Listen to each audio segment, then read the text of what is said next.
आप हमें ये बताइए कि ये पंचकर्म का आजकल बहुत ज़्यादा ट्रेंड चल रहा है, तो इससे कितना बेनिफिट होता है? आयुर्वेद की जो पंचकर्म चिकित्सा है, इसके माध्यम से यदि हम रोगों का इलाज करते हैं तो जिस रोग का इलाज होता है उसके पुनः आने की संभावना नहीं होती। देखो, आयुर्वेद में जब पंचकर्म की बात हम कहते हैं तो पंचकर्म का प्रयोग हम 3 रूपों में करते हैं। प्रिवेंशन हेल्थ के लिए पंचकर्म, हेल्थ प्रमोशन के लिए पंचकर्म और डिजीज़ क्योर के लिए पंचकर्म। जो व्यक्ति अपनी प्रकृति के अनुकूल आहार का सेवन करता है उसको औषधि की आवश्यकता नहीं रहती। क्यों? वो बीमार ही नहीं होगा। तो आहार का कितना महत्व हुआ कि यदि आपका आहार सही है तो आप जीवन में कभी बीमार नहीं पड़ेंगे। पथ्य ऐसति गदार्थस्य किमोषण सेवने। यदि आप अपनी प्रकृति के अनुकूल आहार का सेवन नहीं करते तो भी आपको औषधि की आवश्यकता नहीं है, क्योंकि आप ठीक नहीं होंगे। इलाज खांसी का लिया, जुकाम दहेज में आ गया, तो ये एलोपैथी चिकित्सा है। जी। हमारा आयुर्वेद कहता है कि जब चिकित्सा करें उसका कोई कॉम्प्लिकेशन शरीर में नहीं होना चाहिए, वो चिकित्सा अच्छी नहीं है। नासो विशुद्ध है, शुद्धस्तु समयेत यो न कोपियेत। अच्छी चिकित्सा वही है कि आप जब बीमारी का इलाज कर रहे हैं तो बीमारी का पूर्ण रूप से शमन हो और उसका कोई कॉम्प्लिकेशन नहीं।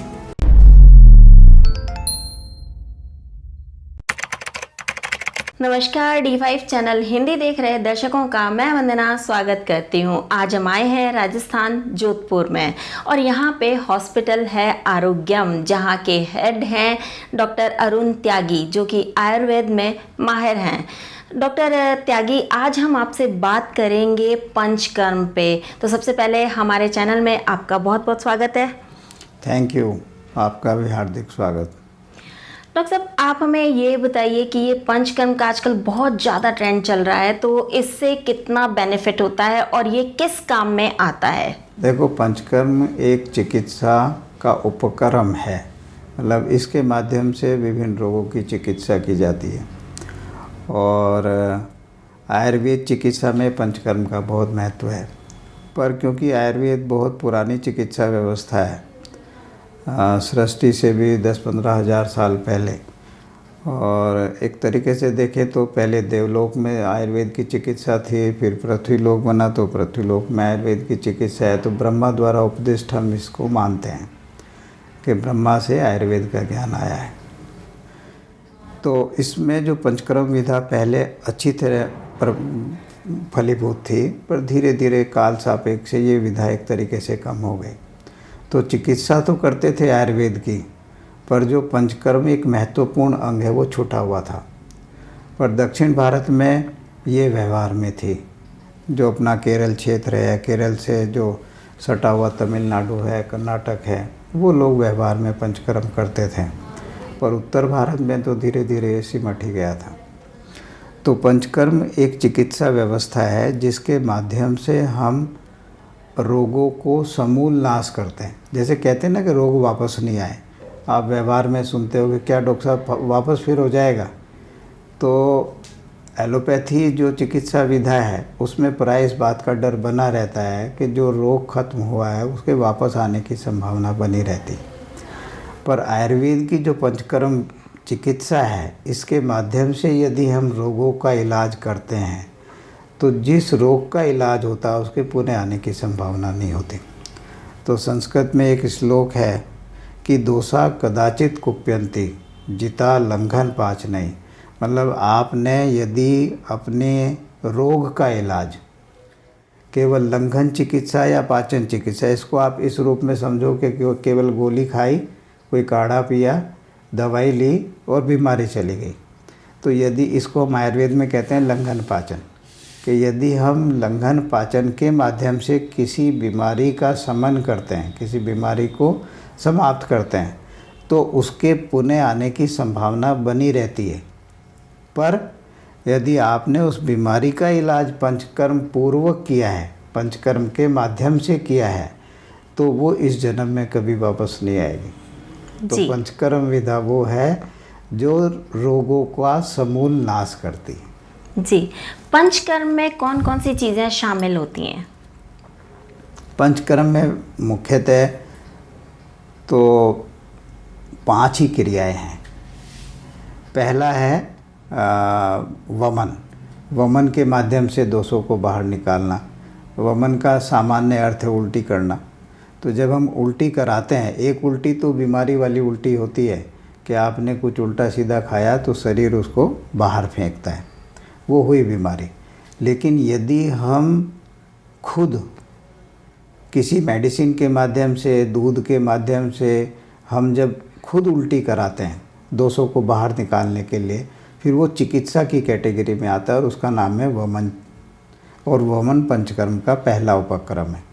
जब हम ऊर्ध्व दोषों के शरीर से बाहर निकालते हैं तो हम उसको ऊर्ध्व मार्ग से, ऊर्ध्व मार्ग क्या हुआ? वमन। तो ऊर्ध्व मार्ग से जब हम दोषों को बाहर निकालते हैं तो उसको हम वमन कहते हैं। और यदि अधो मार्ग से दोषों को बाहर निकालते हैं तो उसको हम विरेचन कहते हैं। और विरेचन का मतलब है पर रेक्टम। जैसे हम साधारण भाषा में जिसको दस्त लगना कहते हैं, तो दस्त बीमारी हुई और विरेचन चिकित्सीय उपक्रम हुआ।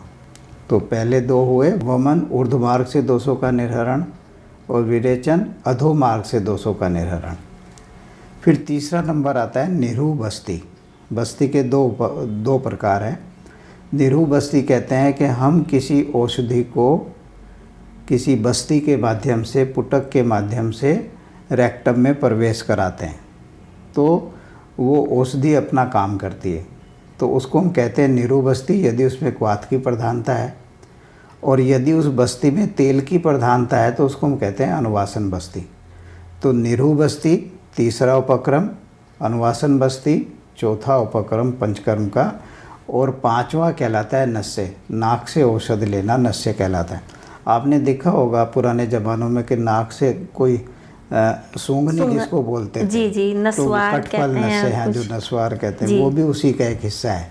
तो यदि हम तेल को नस्य के रूप में लेते हैं, घी को नस्य के रूप में ले सकते हैं, पाउडर को नस्य के रूप में ले सकते हैं, तो जैसी बीमारी वैसी चीज़ हम यदि नाक के माध्यम से लेते हैं, ऊर्ध्व मार्ग से दोषों का हरण करता है। आँखों के इलाज के लिए, सिर के इलाज के लिए, कानों के इलाज के लिए, दांतों के इलाज के लिए, इसमें हम नस्य का प्रयोग करते हैं। तो नस्य के माध्यम से दोषों का निर्हरण, ये 5वां उपक्रम है। तो 5 कौन कौन से हुए? वमन, विरेचन, निरूह बस्ती, अनुवासन बस्ती और नस्य। जब हम इन 5 उपक्रमों से विभिन्न व्याधियों का शमन करते हैं तो उसको हम पंचकर्म कहते हैं। अभी जब मैं अंदर आई तो मैंने बोर्ड पर लिखा देखा था स्वेदन, वो क्या चीज़ है? बहुत अच्छी बात पूछी आपने। ऐसा लगता है आपने पंचकर्म पढ़ रखा है। हर जो उपक्रम है, कोई जैसे वमन मुख्य उपक्रम है, तो जब हम किसी ऑपरेशन को करते हैं तो उससे पहले कुछ मेजर दूसरे कुछ काम होते हैं जो करने होते हैं, जो प्री ऑपरेशन कहलाते हैं, और एक मुख्य ऑपरेशन कहलाता है, फिर पश्चात ऑपरेशन होता है। तो इस तरीके से वमन को करने से पहले, जैसे मैंने कहा कि ऊर्ध्व भाग से दोषों का निर्हरण, ऊर्ध्व मार्ग से दोषों को निकालना, तो जिन दोषों को हम शरीर से निकालना चाहते हैं तो हम वो निकलने लायक हों, उन दोषों को पिघलाने का काम, उन दोषों को मार्ग से आमाशय में लाने का काम, और फिर आमाशय में आए हुए दोषों को बाहर निकालने का काम, ये वमन है। तो जो पहली प्रक्रिया है वमन की, जिसको हम पूर्व कर्म कहते हैं, उसमें 2 उपक्रम हैं। पहला उपक्रम है स्नेहपान, स्नेहन कहते हैं जिसको, और दूसरा उपक्रम है स्वेदन। तो स्नेहन में क्या करते हैं, आपने देखा होगा जितनी भी साबुन हम व्यवहार में लाते हैं वो सब घोलने का काम करती हैं। किसको घोलने का काम करती है? इम्प्योरिटीज़ को घोलने का काम करती है। तो ऐसे ही शरीर में वो इम्प्योरिटीज़ जो हम बाहर निकालना चाहते हैं शरीर से, उसको घोलने के लिए हम स्नेहपान कराते हैं, तो उसको हम कहते हैं स्नेहन। ये भी फिर 2 प्रकार का होता है, बाह्य स्नेहन, आभ्यंतर स्नेहन। बाह्य स्नेहन कहते हैं ऊपर से हम स्नेहन की मसाज करना।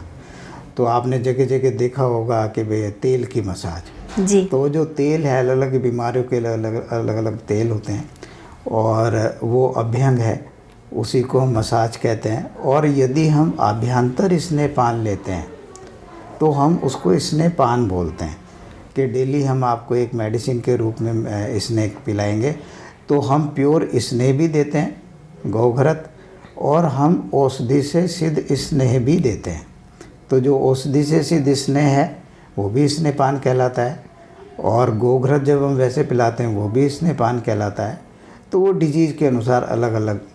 और दूसरा बाह्य स्नेहन, जिसको हम अभ्यंग के रूप में सब लोग जानते हैं, तो जिसको पॉपुलरिटी मिली है पंचकर्म के रूप में, तो इस अभ्यंग को ज़्यादा पॉपुलरिटी मिली है। लोग पंचकर्म का अभिप्राय ये मानते हैं कि शरीर की बहुत अच्छी मसाज होती है, रिलैक्सेशन होता है, तो वो एक हद तक सही है। तो वो वमन का पूर्व कर्म हुआ। इसका काम क्या है? इसका काम है दोषों को पिघलाना। जिन दोषों को हम शरीर से बाहर निकालना चाहते हैं, जो शरीर में हमारे रोग का कारण है, उनको हम बाहर निकालते हैं। तो उनको कौन कौन से पिघलाने दोष का होते काम, हैं? दोष तो वात पित्त कफ है जी। तो जैसे हम वमन करा रहे हैं, तो वमन में हम कफ दोष को बाहर निकालना है। तो कफ दोष को पिघलाने का काम कौन करेगा? स्नेहपान, स्नेहन। फिर अगला पूर्व कर्म है स्वेदन। अब आपने पिघल तो गए दोष, तब उनको शरीर से बाहर निकालना है। तो स्वेदन देते हैं हीट, उसमें भी हीट के बहुत सारे प्रकार होते हैं, पर मुख्य रूप से उसका उद्देश्य एक है, दोषों को, पिघले हुए दोषों को, रास्ते को साफ करना। जिस रास्ते से दोष को निकालकर हम आमाशय तक लेके आएंगे, तो उस रास्ते को साफ करने का काम किसने किया? स्वेदन ने किया। आपने देखो जब पसीना आता है तो पोर साफ होते हैं या नहीं जी। तो गंदगी बाहर आती है। तो जब हम स्टीम लेते हैं तो हमारे पोर साफ होते हैं और पोर के माध्यम से पसीना बाहर आता है। तो पसीना क्या है? शरीर का मल है। तो वो जो स्टीम देने का काम है, जिसमें हीट का प्रयोग होता है, तो उसको हम आयुर्वेद की भाषा में स्वेदन कहते हैं। तो वो स्वेदन पैसेज को साफ करता है, जिससे दोष उस रास्ते से पिघल के उस जगह आते हैं जहाँ से हम दोष को शरीर से बाहर निकाल सकते हैं। तो स्नेहन और स्वेदन दोनों पूर्व कर्म है, जो दोषों को पिघलाने का और शरीर से बाहर निकालने में वो मन में मदद करते हैं। जब ये पंचकर्म किया जाता है तो कितना टाइम लगता है और कितने समय में बीमारियां ठीक हो सकती हैं इससे? पंचकर्म में देखो, पंचकर्म में अभी तो मैंने मोटे तौर पे आपको ये बताया कि 5 कर्म हैं, पर वास्तव में इससे जो व्यवहार में जो चलन है, इससे जुड़े हुए 50 से 100 कर्म हैं जो पंचकर्म के माध्यम से हम किए जाते हैं। पंचकर्म के माध्यम से हम दोषों को बाहर निकालते हैं। लेकिन जो मुख्य कर्म है वमन, जब हम इसको कराते हैं तो इसमें 12 दिन लग जाते हैं। जैसे स्नेहपान में हम 3 से 7 दिन लेते हैं, 8वें दिन स्वेदन कराते हैं और 9वें दिन हम वमन कराएंगे। और फिर वमन के बाद भी पश्चात कर्म होता है, जिसको हम आयुर्वेद की भाषा में संसर्जन कर्म कहते हैं। तो यदि हमें ऊर्ध्वभाग से दोषों का निर्हरण करना है तो मैक्सिमम 12 दिन लगते हैं, कम से कम 5 दिन और मैक्सिमम 12 दिन। 7 दिन का स्नेहपान, 8वें दिन का स्टीम बाथ, 9वें दिन, 10वें दिन, 11वें दिन और 12वें दिन नॉर्मल फूड पे आ जाते हैं, उसको हम संसर्जन कर्म कहते हैं। तो वमन में 12 दिन। इसी तरीके से किसी को विरेचन देना है, अधोमार्ग से दोष का निर्हरण करना है, उसमें भी 12 दिन। 7 दिन का स्नेहपान, 8वें दिन स्टीम बाथ पर, उसमें 3 दिन स्वेदन दिया जाता है यदि हम अधोमार्ग से दोषों का निर्हरण करते हैं। तो 3 दिन का स्वेदन हुआ, 7 दिन का स्टीम बाथ हुआ और फिर 3 दिन का संसर्जन कर्म कहलाता है। तो इस तरीके से 14 से 16 दिन विरेचन में लगते हैं। फिर अगला आता है निरूबस्ती और अनुवासन बस्ती। तो ये दोनों ही न्यूरोलॉजिकल डिसऑर्डर जितने भी हैं, जिनको आयुर्वेद की भाषा में हम वात कहते हैं जी। कहीं भी शरीर में दर्द है उसको क्या बोलते हैं? वात के कारण दर्द।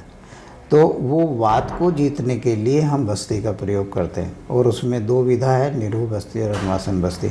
इनकी अलग अलग संख्याएं हैं, 8 बस्ती, 15 बस्ती या 16 बस्ती और 30 बस्ती। तो 30 बस्ती 30 दिन तक, 8 बस्ती 8 दिन तक, 16 बस्ती 16 दिन तक। तो जैसी दोष की अवस्था है वैसी हम बस्ती का प्रयोग करते हैं।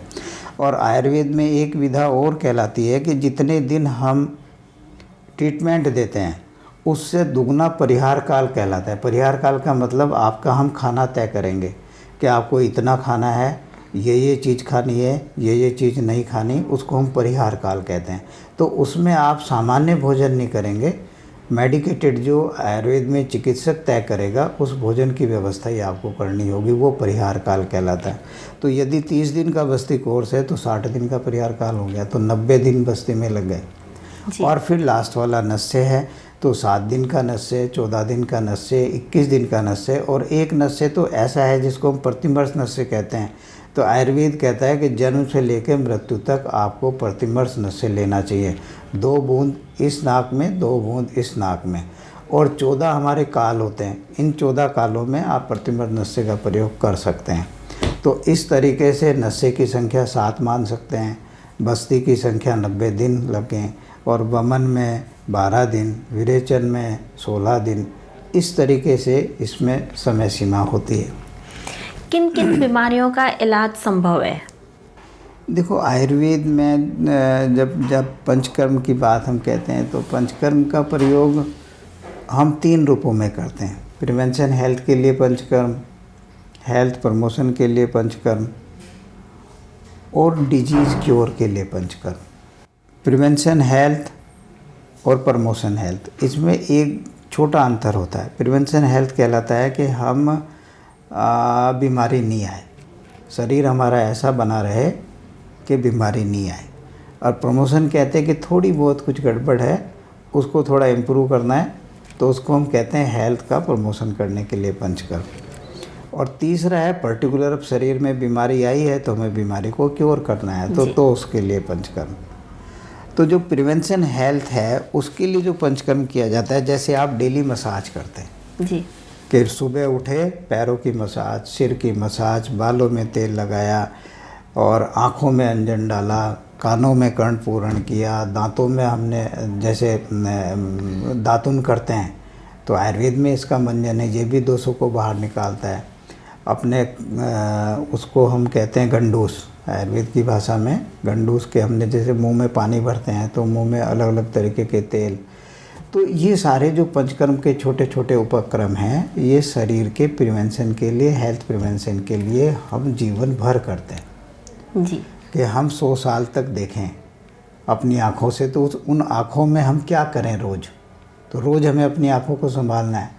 तो अलग अलग तरीके के अंजन आयुर्वेद में बताए गए हैं दोषों को बाहर निकालने के लिए, तो वो भी पंचकर्म का एक हिस्सा है। तो वो हुआ प्रिवेंशन हेल्थ के लिए पंचकर्म। कानों के लिए क्या करना है, आपने देखा होगा बचपन में पहले माताएं कानों में तेल डालती थी, अब तो धीरे धीरे पता नहीं क्यों व्यवहार में नहीं है।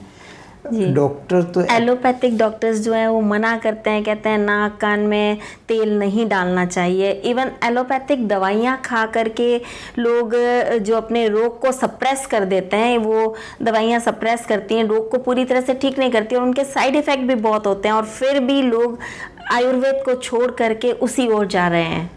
नहीं, एक्चुअली क्या है, हर व्यक्ति अपनी बात को अपने तरीके से कहता है। कोई व्यक्ति बात को कहते समय थोड़ा सा विराम लेता है और वो ये कहता है, देखो मैं जितना जानता हूँ। जैनिज्म में एक स्यादवाद का सिद्धांत होता है। स्यादवाद कहते हैं कि मैं जो कह रहा हूँ वो बात ठीक हो सकती है, ठीक है ये मैं अभी नहीं कह रहा हूँ, क्योंकि सारी नॉलेज मिलने के बाद मूल नॉलेज बनती है जी। तो हमारे जो एलोपैथिक भाई हैं, हमारे जो डॉक्टर हैं, उनको बेचारों को एलोपैथी ही पढ़ाई जाती है, तो उनको जो पढ़ाया जाता है वो बोलते हैं। अगर थोड़ा बहुत उनको यदि आयुर्वेद भी पढ़ाया जाए तो शायद ऐसा शब्द नहीं बोले कि ये नहीं करना चाहिए, जिसको करने से आज तक हम स्वस्थ रहे हैं, हमारा जीवन सुरक्षित रहा है पीढ़ियों से। एलोपैथी तो अभी 200 साल से आई है जी, आयुर्वेद तो बहुत ही प्राचीन है। अपनी भारतीय संस्कृति से जुड़ा हुआ विज्ञान है जी, और जिस तरीके की चीज़ें उसमें दी हुई हैं कल्पना नहीं कर सकते। आप ये देखें कि लिखा है कि खेल राजा की पत्नी की युद्ध में टांग कट गई तो अश्विनी कुमारों ने लोहे की टांग लगाई जी। तो वो आज जब टांग लगना संभव हुआ तो हम ये कहने लगे कि भाई लग सकती है, और जब पहला वो संदर्भ लिखा है आयुर्वेद में तो तब उसको झूठा मानते थे जी। इसी तरीके से गणेश जी का सिर आप देख लो, जब सिर कटा, आज तक तो ऐसी विधा नहीं बन पा रही कि आप वापस सिर को पुनः संधान कर लें जी। पर आयुर्वेद में तो ये भी है जी कि अश्विनी कुमारों ने कटे हुए 10 राज्य यज्ञ में यज्ञ का सिर कटा तो अश्विनी कुमारों ने कटे हुए सिर को जोड़ा। तो ये तो मैं एक मोटे तौर पे आपको, क्या पहले भी युद्ध होते थे, पहले भी अंग विच्छेद होते थे, पहले भी उनका संधान होता था जी। तो इतनी एडवांस सर्जरी आयुर्वेद में लिखी हुई है और इतनी एडवांस डिजीज़ का क्योरनेस है, तो ऐसा शब्द निकालना वो केवल यही है कि उन बेचारों को पढ़ाया नहीं जाता, तो उनकी कोई गलती भी नहीं है जी। पर हम ऐसा मानते हैं। आप यदि मेरे से जानना चाहते हैं तो आयुर्वेद एक बहुत समृद्ध विधा है और इसको सबको पढ़ाना चाहिए। जो हमारा एलोपैथी का डॉक्टर है उसके सिलेबस में भी 6 महीने 1 साल आयुर्वेद की जो अच्छाई है वो उसको ध्यान में आए, क्योंकि रोगी ये नहीं समझता कि मैं आयुर्वेद से इलाज लूँ, एलोपैथी से इलाज लूँ, होम्योपैथी से इलाज लूँ। उसका तो एकमात्र लक्ष्य है मेरी बीमारी ठीक हो जी। हे परमात्मा मुझे बीमारी से डॉक्टर के माध्यम से दूर करे। तो कभी वो बेचारा एलोपैथी वाले के पास जाता है, कभी आयुर्वेद वाले के पास जाता है, कभी होम्योपैथी के वाले के पास, वो तड़फ रहा है अपनी बीमारी ठीक करने के लिए। जी जी। अगर हम उसे ऐसे चिकित्सक के पास भेज दें जो 5 चीज़ों की अच्छाई समझता हो तो वो उसको अच्छी दिशा दे सकता है। इसलिए हमारा भारत का डॉक्टर ऐसा हो जो एलोपैथी के साथ साथ आयुर्वेद भी जाने, थोड़ा होम्योपैथी भी जाने, थोड़ा सिद्ध चिकित्सा और योग चिकित्सा के बारे में भी जानकारी रखे, जिससे उसका पूरा लाभ रोगी को मिल सके। जी। अक्सर कहा जाता है कि मुंह में, जैसे कि आपने भी बताया था कि मुंह में ऑयल भर के ऑयल पुलिंग करनी चाहिए, तो जो ऑयल पुलिंग करते हैं वो ऑयल कौन सा सबसे बेस्ट माना जाता है? तिल का तेल। हाँ, तिल के तेल को रोज आप, हाँ बताएं। बीच में नारियल के तेल की बहुत ज़्यादा चला था कि नारियल का तेल से करना चाहिए। नहीं, नारियल का तेल भी अच्छा है जी। औषधीय गुणधर्मों की दृष्टि से नारियल का तेल बहुत अच्छा है, पर आयुर्वेद में तिल के तेल को ज़्यादा उपयुक्त माना है कि तिल का तेल एक ऐसा तेल है जो शरीर के लिए ज़्यादा उपयुक्त है। बाकी नारियल का तेल भी कम नहीं है। और जब बात आती है पीने की, हमने तो केवल ऊपर मुंह में उसको भरा है, पिया नहीं है जी। तो जब कोई बाहरी एप्लीकेशन है उनमें तिल का तेल सबसे अधिक श्रेष्ठ माना गया है। और जो क्षेत्र, जिस क्षेत्र विशेष में जो तेल होता है लोग उसको व्यवहार में ले लेते हैं। जहाँ सरसों अधिक होती है तो वो सरसों का तेल काम में ले लेते हैं। गुजरात में मूंगफली अधिक होती है तो मूंगफली का तेल काम में लेते हैं। केरल में नारियल अधिक होता है तो वहाँ नारियल के तेल का ज़्यादा चलन है। जी। कितनी देर मुंह में रखना चाहिए और उसके बाद में उसका कुल्ला करना चाहिए? इसमें तो 3 से 4 मिनट आप मुंह में रख सकते हैं उसको, और उसको 2 तरीके से लिया जाता है। आप उसको उतना भरें कि चलाया नहीं जा सके जी। तो उसको हम गंडूस कहते हैं। ठीक। मुंह में भर के रख लिया। आँखों के लिए बहुत अच्छा है, कानों के लिए बहुत अच्छा है, दांतों के लिए बहुत अच्छा है, मसूड़ों के लिए बहुत अच्छा है जिनको मुंह में दुर्गंध आती है, और अंदर के बक्कल में स्किन के लिए, म्यूकस मेम्ब्रेन के लिए बहुत अच्छा है। और 4 से 5 मिनट तक आप उसको भर के रखें और फिर आप उसको निकाल। जी। आपने तिल के तेल की बात करी, ऐसे ही खाने में कौन सा तेल सबसे बेस्ट रहता है? क्योंकि खाना तो हम सभी पकाते हैं और हम लोग अक्सर रिफाइंड का प्रयोग करते हैं जो कि आयुर्वेद के हिसाब से सही नहीं है, तो खाने के लिए सबसे बेस्ट तेल कौन सा है? देखो, सब तेल अलग अलग डिजीज़ के अनुसार हम अलग अलग तेल का प्रयोग बताते हैं आयुर्वेद में। पर व्यवहार में देखा जाए, ये भी मैंने कहा कि जो क्षेत्र में जिस चीज़ का, जैसे कहीं सोयाबीन अधिक होती है तो सोयाबीन का तेल वो खाने के रूप में काम में ले रहे हैं। गुजरात में मूंगफली ज़्यादा है, हमारे उत्तर भारत में सरसों का ज़्यादा है। व्यवहार में खाने में जो चलन है सरसों के तेल का चलन है जी। और औषधीय गुणधर्मों की दृष्टि से सरसों का तेल खाने में ज़्यादा अच्छा है। सरसों का तेल सभी जगह तो होता नहीं है, मगर फिर भी तेल मार्केट में बहुतायत से उपलब्ध होता है। वो रिफाइंड ऑयल है, शरीर के लिए गुणकारी नहीं। मतलब रिफाइंड बिल्कुल नहीं खाने चाहिए। गुणकारी नहीं। तो जिस तरीके से, जिस प्रोसेस से वो तैयार किया जाता है शरीर को नुकसान। आपके कहने का मतलब है कच्ची घानी का तेल खाएं तो वो ज़्यादा अच्छा होता है।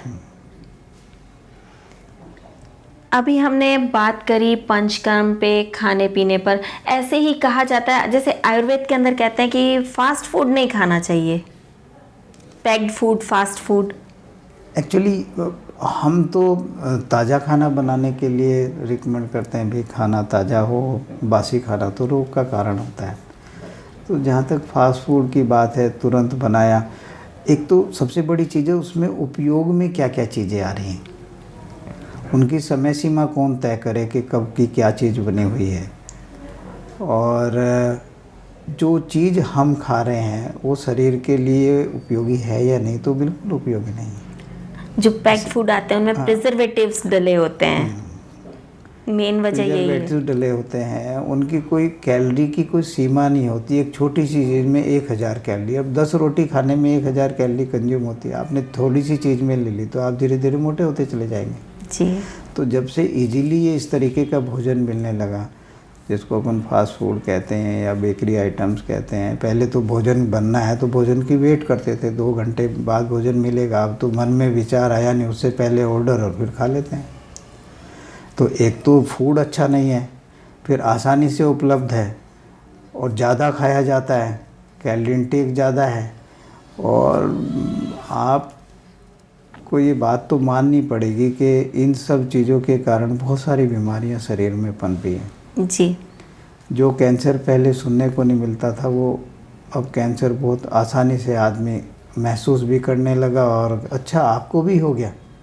जहाँ किसी किसी को होता था, अब मुंह से क्या निकलता, अच्छा आपको भी कैंसर हो गया। तो इस सब का कारण ये कहीं ना कहीं खाने में इस तरीके की चीज़ें आती हैं, तो इन चीज़ों से हमें बचना चाहिए। इन सब की सबसे बड़ी वजह, इन सब की वजह से सबसे बड़ी जो वजह हम मानते हैं वो है कि मोटापा बढ़ना, ओबेसिटी का होना, ये भी इसी वजह से होता है। बिल्कुल सही। अब आपने सबसे अब तक जितनी भी चीज़ें पूछी वो तो जानकारी थी, पर सबसे अच्छी चीज़ व्यवहारिक जो आपने अब पूछा है मेरे से। वास्तव में पहले मोटापा नहीं था, मोटापा पिछले 4-5 दशकों से ही आया है। क्यों नहीं था मोटापा? कि आदमी जो भी कोई काम करता था उसमें वो श्रम जुड़ा हुआ था, उसमें उसकी मेहनत जुड़ी हुई थी। लेकिन धीरे धीरे आपने देखा होगा कि जहाँ पहले 10 घंटे की मेहनत, 12 घंटे की मेहनत, 16 घंटे की मेहनत भी लोग करते थे 24 घंटे में, अब धीरे धीरे वो मेहनत घटते घटते 6 घंटे की हुई। अब वो 6 घंटे में भी इस तरीके की मेहनत हुई कि उसमें तो पसीना तो कहीं आता नहीं। हम तो बैठ गए टेबल कुर्सी पे, कंप्यूटर की दुनिया आ गई जी। तो शरीर से जो थोड़ा बहुत श्रम होता था वो धीरे धीरे होना बंद हो गया जी। जब श्रम ही चला गया। खाना तो 2 रोटी पहले भी खाता था, 2 रोटी अब भी खा रहा है, 2 रोटी बाद में भी खाएगा। खाना उसने ज़्यादा नहीं बढ़ाया, उसने घटाया काम। जी। तो जो पहले का खाना शरीर को नुकसानदेह नहीं था, वो वज़न बढ़ाने का कारण नहीं था, लेकिन अब वही खाना वज़न बढ़ने का काम हो गया क्योंकि हमारा श्रम घटा है। तो पूरी दुनिया में वज़न बढ़ा है जी। व्यक्ति का, तो पूरी दुनिया का भार बढ़ा है पृथ्वी पे व्यक्ति के माध्यम से। तो ये मोटापा बहुत हमारे लिए चुनौती बनकर सामने आया है। कैंसर से अधिक घातक मोटापा है, क्योंकि मोटापा उसका माँ बाप है कैंसर का, और इसके अंदर शरीर में होने वाली 85% रोग ड्यू टू ओबेसिटी हैं, ड्यू टू ओवरवेट हैं, ड्यू टू फैट हैं। आयुर्वेद में खाने का भी बहुत महत्व होता है, तो खाना खाने का क्या टाइम होता है? क्योंकि अक्सर आयुर्वेदिक डॉक्टर कहते हैं कि शाम को दिन छिपे के बाद में आपने खाना नहीं खाना है, तो क्या ये सही है? हाँ, कुछ अर्थों में तो सही है। देखो, खाने का समय तो होना चाहिए, नियत समय भोजन करना चाहिए, जो भी जिसके लिए अनुकूल समय पड़ता है। दोपहर का भोजन 10 से लेकर 2 बजे तक अपने समय को नियत करें। शाम का भोजन 6 से 8 बजे तक अपने समय को नियत करें। देर रात का खाना बिल्कुल अच्छा नहीं है। समय पे भोजन नहीं करना बिल्कुल अच्छा नहीं है। खाते समय अच्छे फूड का उपयोग नहीं करना बिल्कुल भी अच्छा नहीं है। पेट भर के खाना खाना बिल्कुल भी अच्छा नहीं है। आपको हमेशा भूख को रखते हुए भोजन करना चाहिए, क्योंकि हमारा जो सेंटर है ना, जिससे हमें ये पता लगता है कि पेट भर गया, वो आधे घंटे बाद एक्टिव होता है। आप कहीं भी देखना, यदि आप पेट भर के खाना खाना चाहते हैं तो आपने देखा होगा कि जब आप भोजन कर रहे हैं तब आपको उसकी अनुभूति नहीं होती। बिल्कुल जब अध्यसन हो जाए, आपके पेट में जगह ही नहीं है, तब आप कहते हैं पेट भर के आप नहीं खाएंगे। लेकिन आपने कई बार ऐसा महसूस किया होगा कि खाते समय आपको ठीक लग रहा था कि नहीं, हाँ ठीक है, कंफर्टेबल है, लेकिन आधे घंटे बाद पता लगा नहीं यार ज़्यादा खाया गया। तो ज़्यादा खाने का पता कब लगेगा? आधे घंटे बाद। इसलिए हमारा आयुर्वेद कहता है कि पेट का 1/4 हिस्सा खाली रखते हुए भोजन करें। भोजन में सभी रसों का उपयोग होना चाहिए। जैसे 6 रस हैं, मधुरम, लवण, कटु, तिक्त, कसाय। तो आयुर्वेद कहता है कि भोजन कैसा हो? 6 रस युक्त हो। तो शुद्ध हो, ताज़ा बना हुआ हो, समय पे किया हुआ भोजन हो, मनो अनुकूल भोजन हो, अपनी प्रकृति के अनुसार किया हुआ भोजन हो। क्योंकि किसी व्यक्ति को बेसन सूट करता है, किसी व्यक्ति को बेसन सूट नहीं करता। किसी व्यक्ति के लिए कोई सब्जी भारी पड़ती है और किसी व्यक्ति के लिए कोई सब्जी अनुकूल है। तो वो आयुर्वेद में, प्रकृति में इन सब चीज़ों की विवेचना की गई है कि जैसी जिसकी प्रकृति के अनुकूल भोजन करें। मित भोजन करें, मतलब कम भोजन करें। अधिक भोजन की निंदा की गई है जी। और मनोनुकूल भोजन करें और षड रस से युक्त भोजन करें, समय पे भोजन करें। ये आयुर्वेद में भोजन के लिए, भोजन तो बहुत महत्वपूर्ण घटक है शरीर के स्वास्थ्य का, है। आहार, निद्रा और ब्रह्मचर्य, 3 तो आपने बता दिए, वात, पित्त, कफ, ये तो दोषों के कारण है। लेकिन हमें आहार, निद्रा और ब्रह्मचर्य पे भी उतना ही ध्यान देना चाहिए। हमारा आहार कैसा हो, निद्रा कैसे हो, हमारा जीवन कैसा हो, ये महत्वपूर्ण है। जी। पानी पीने के बारे में भी मिथ है। कई लोग कहते हैं कि आधा घंटे बाद पानी पीना चाहिए, लेकिन जो हमारे पूर्वज हैं वो साथ में पानी का लोटा रख करके बैठते थे, खाना खाते थे जिस वक्त। तो पानी पीने का आयुर्वेद में सही तरीका क्या बताया गया है? चलो, पानी का तो मैं आपको बताऊंगा, लेकिन उससे भोजन से जुड़ी हुई एक बात जो बहुत महत्वपूर्ण है, रह गई थी, वो आपको बताता हूँ। जी। आयुर्वेद में कहा है कि पथ्ये सति गदार्थस्य किम औषध निसेवणे। मतलब जो व्यक्ति अपनी प्रकृति के अनुकूल आहार का सेवन करता है, उसको औषधि की आवश्यकता नहीं रहती। क्यों? वो बीमार ही नहीं होगा। जी। तो आहार का कितना महत्व हुआ कि यदि आपका आहार सही है तो आप जीवन में कभी बीमार नहीं पड़ेंगे। जी। तो इसलिए आहार की विवेचना बहुत अच्छे तरीके से की गई है और उसका पूरा ध्यान रखना है। फिर दूसरा, पथ्ये ऐसति गदार्थस्य किमोषण निसेवने। यदि आप अपनी प्रकृति के अनुकूल आहार का सेवन नहीं करते तो भी आपको औषधि की आवश्यकता नहीं है, क्योंकि आप ठीक नहीं होंगे। तो इसलिए आयुर्वेद में आहार का बहुत बहुत बहुत महत्व है। अब आपने पूछा पानी। जी। पानी ऐसा है, देखो, पानी तो पहले पिए बाद में पिए, कोई मना नहीं है। भोजन के करते समय थोड़ा थोड़ा पानी यदि आप लेते हैं तो भी इतना ज़्यादा मना नहीं है। पर यदि आप गिलास भर के बीच में पिएंगे तो जो एंजाइम्स होते हैं, भोजन को पचाने के एंजाइम्स होते हैं, तो डाइल्यूट हो जाते हैं। तो अधिकांश तौर पे ऐसा कहा जाता है कि भोजन के मध्य में ज़्यादा पानी नहीं लें। आप आधा घंटे बाद पहले पानी पी लें, थोड़ा पहले पानी पी लें। तो पानी का तो इतना ही महत्व है। बाकी तो आपकी इच्छा, पर भोजन देर से पचेगा, जल्दी पच जाएगा, इतना ही अंतर है। क्या पंचकर्म के जरिए गंभीर से गंभीर बीमारियों का इलाज किया जा सकता है? सभी बीमारियों का इलाज पंचकर्म के माध्यम से किया जाता है।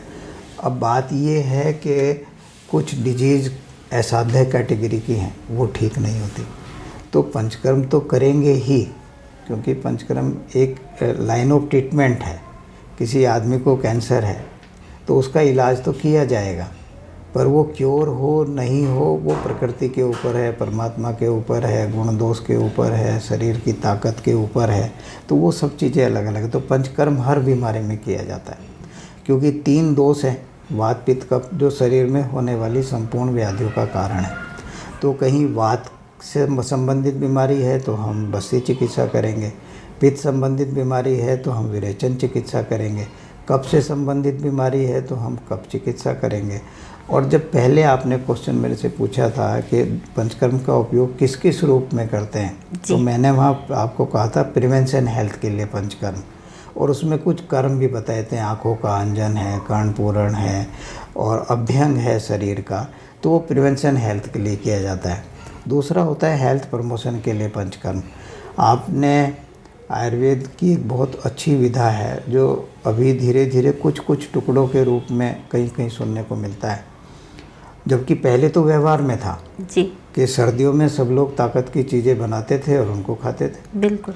तो आयुर्वेद कहता है कि ऐसी कोई चीज़ जो आप शरीर को ताकत की दृष्टि से लेना चाहते हैं तो उसको लेने से पहले भी शरीर का शोधन कर लो। यदि आपने 1 किलो घी खाया, 1 किलो मेथी के लड्डू खाए, 1 किलो कोई और चीज़ खाई और आप चाहते हैं कुछ 1 किलो का पूरा बेनिफिट आपके शरीर को मिले, तो आप पहले वमन विरेचन से शरीर का शोधन करें, उसके बाद ये ताकत की चीज़ें खाएं। उसको हम कहते हैं प्रमोशन। तो हेल्थ प्रमोशन के लिए पंचकर्म। इसी तरीके से जो हमारे देश में 3 ऋतुएं होती हैं, सर्दी गर्मी बरसात, तो सर्दी गर्मी बरसात में शरीर की हेल्थ बिगड़ती है। तो आयुर्वेद कहता है, यदि आपने देखा होगा कि भाई सर्दियों में सबको खांसी जुकाम शुरू हो जाते हैं, तो आयुर्वेद कहता है यदि आपको ऋतु संधि काल में होने वाले रोगों से बचना है तो आप वमन करें।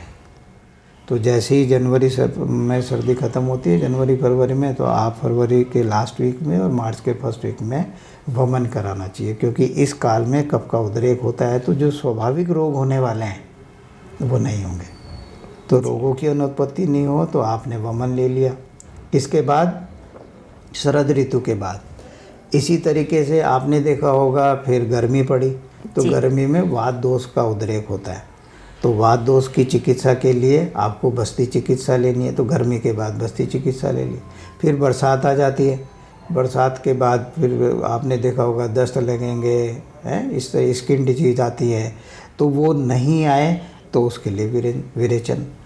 तो शरद ऋतु के बाद, मतलब शरद नहीं है क्या नाम, शिशिर ऋतु के बाद हमें क्या लेना चाहिए, वमन लेना चाहिए। और ग्रीष्म ऋतु के बाद हमें क्या लेना चाहिए, बस्ती लेनी चाहिए। और वर्षा ऋतु के बाद हमें लेना चाहिए विरेचन। तो ये जो ऋतुजन्य रोग शरीर में होते हैं वो आपको नहीं होंगे। तो ये हेल्थ प्रमोशन के लिए, प्रिवेंशन हेल्थ के लिए, और फिर आगे डिजीज़ क्योर के लिए। यदि आपके शरीर में बीमारी है तो हम पहले देखते हैं कौन सा दोष इन्वॉल्व है। साहब कफ दोष इन्वॉल्व है, चलो वमन कराओ। तो जितने भी एलर्जिक डिसऑर्डर हैं उसमें हम वमन के माध्यम से ठीक होते हैं। कफ से जुड़े हुए जितनी भी व्याधियां हैं वो वमन के माध्यम से ठीक होती हैं। दूसरा हो गया, हमने देखा पित्त का उद्रेक है। आपने देखा होगा स्किन डिजीज बहुत सारे लोगों में देखी जाती हैं, पित्त के कारण बहुत सारी बीमारियां देखी जाती है, एसिडिटी है, तो हम उसमें विरेचन कराते हैं। और जो न्यूरोलॉजिकल डिसऑर्डर है, शरीर के किसी भी हिस्से में कोई दर्द है, उससे रिलेटेड जितनी भी बीमारियां हैं वो वातज बीमारियां कहलाती हैं, और उनका निवारण हम, या उन दोषों का शमन हम, बीमारियों का शमन हम बस्ती चिकित्सा के माध्यम से करते हैं। तो सभी हर तरीके की बीमारी में पंचकर्म किया जाता है, पर जब दोषों की अवस्था गंभीर होती है तभी हम पंचकर्म का विधान कराते हैं डिजीज वाइज। अल्प दोष तो लंघन से ही, पाचन से ही ठीक हो जाते हैं। तो हर बीमारी में पंचकर्म करा जाए ऐसा ज़रूरी नहीं है। बीमारी की अवस्था विशेष में ये निर्णय लिया जाता है कि इसमें हमें अमुक पंचकर्म कराना है। जिस भी बीमारी में अगर पंचकर्म कराया जाता है तो क्या वो पूरी तरह से ठीक हो जाती है? मतलब 100% ठीक हो जाती है, कहने मतलब, या दोबारा नहीं होती? चिकित्सक सही है और बीमारी साध्य है, बीमारी ठीक होने की स्थिति में है और अच्छा चिकित्सक है, तो बीमारी क्यों वापस मुड़ के भी नहीं होती है? नहीं, क्यों आएगी? यदि चिकित्सा सही तरीके से की गई है, पंचकर्म किया ही इसलिए जाता है कि बीमारी नहीं आए। यदि आपने देखा होगा कि पंचकर्म के माध्यम से जो आपने आयुर्वेद चिकित्सा से यदि टाइफाइड ठीक होता है तो मुझे नहीं लगता जीवन में कभी आता है। और यदि दूसरी चिकित्साओं के माध्यम से हम उसका इलाज लेते हैं तो पलट पलट के आता रहता है। बिल्कुल, ये व्यवहार में देखा जाता है। पर कोई भी चिकित्सा खराब नहीं होती, चिकित्सा कोई खराब नहीं है। ये तो क्या है कि जो जिस चीज़ को जानता है, जब बम नहीं था विध्वंस, उसके स्वरूप को कोई जानता नहीं था, लेकिन उसका उपयोग जब देखा तो पता लगा विध्वंसक है। वही स्थिति एलोपैथी की है।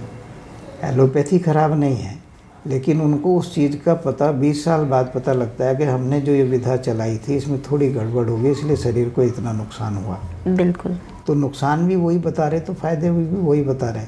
हम आयुर्वेद के लोग हैं, हम तो नुकसान जानते ही नहीं हैं, क्योंकि हमें तो ये पढ़ाया गया है, आयुर्वेद ये कहता है कि प्रयोगे समझेत व्याधि एकम यो अन्यम न उदीरयेत। चिकित्सा वही अच्छी है जो रोग का शमन करे, पर उसके विपरीत उसका कोई कॉम्प्लिकेशन शरीर में नहीं होना चाहिए जी। कि इलाज खांसी का कर रहे, जुखाम साथ में ले लिया। पहले जुखाम नहीं था, इलाज खांसी का लिया, जी जी जुखाम दहेज में आ गया, तो ये एलोपैथी चिकित्सा है। जी हमारा आयुर्वेद कहता है कि जब चिकित्सा करे उसका कोई कॉम्प्लिकेशन शरीर में नहीं होना चाहिए, वो चिकित्सा अच्छी नहीं है। नासो विशुद्ध है, शुद्धस्तु समयेत यो न कोपियेत। अच्छी चिकित्सा वही है कि आप जब बीमारी का इलाज कर रहे हैं तो बीमारी का पूर्ण रूप से शमन हो और उसका कोई कॉम्प्लिकेशन नहीं हो। तो आप बताओ कितनी अच्छी चिकित्सा आयुर्वेद की, और हम भूले बैठे हैं। बिल्कुल। तो आपने देखा कि पंचकर्म के जरिए आप सभी बीमारियों का इलाज कर सकते हैं और बीमारियां पूरी तरह से ठीक भी हो सकती हैं। डॉक्टर अरुण त्यागी जी, आपका बहुत बहुत धन्यवाद, आप हमसे जुड़े, हमारे दर्शकों को जानकारी दी। बहुत बहुत धन्यवाद आपको भी। आपके माध्यम से कोई दर्शक यदि इस चीज़ को देखेंगे, उनका भी हार्दिक धन्यवाद। जाते जाते आप हमारे दर्शकों को अपने यहाँ का फ़ोन नंबर ज़रूर बताएं।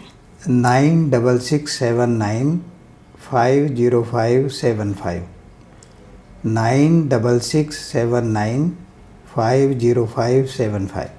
अगले एपिसोड में आपसे फिर मुलाकात होगी, तब तक के लिए नमस्कार।